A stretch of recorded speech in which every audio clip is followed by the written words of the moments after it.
Most Senate Republicans refrained from weighing in on Corker's remarkable interview with the New York Times on Sunday, in which the Senate Foreign Relations Committee chairman warned that the president's volatile behavior and rhetoric could set America on the path to World War III. He would have to concern anyone who cares about our nation, Corker said, adding that top White House aides struggled to contain Trump's worst instincts on a daily basis. Corker, who recently announced he would not seek re-election, also said the vast majority of congressional Republicans shared his opinion of the president, placing pressure on them to speak out as well. But most of his colleagues on Monday stayed silent or avoided questions on about whether they agreed with Corker's comments.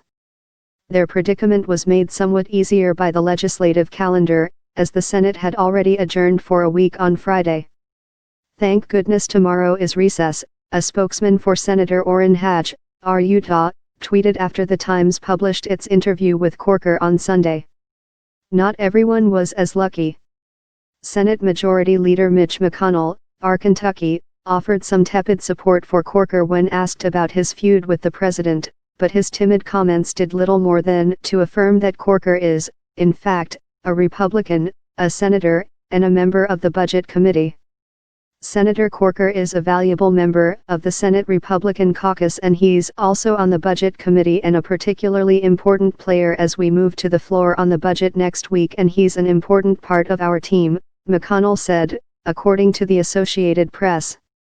Asked whether he agreed with Corker's criticisms of the president, McConnell reiterated that the senator from Tennessee is an important part of our team and he's a particularly important part of the budget debate which will be on the floor next week.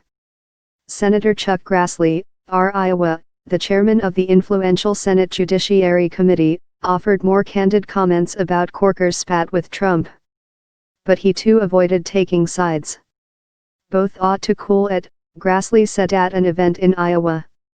"I got more important things to do doing my job than to go tell Corker to keep his mouth shut or to tell the president something."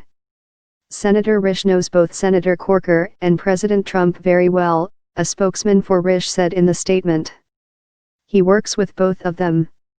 Senator Corker and the president obviously have differences they need to resolve, but Senator Risch has no intention of getting involved in this matter."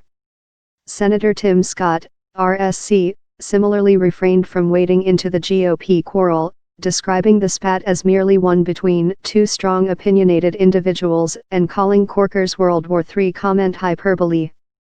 "Here's a classic example of there being some opinions that are strong within the party," he added, whereas several GOP senators volunteered expressions of support for Senator Jeff Flake, R. Arizona, another critic of Trump who was the target of the president's fury in August. The caucus remained mostly silent online in the wake of Corker's comments and Trump's attacks over the weekend.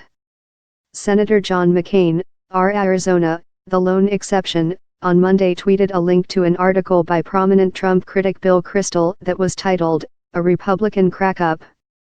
The Arizona senator, who similarly drew Trump's ire after helping to defeat the effort to repeal Obamacare, called it a must-read.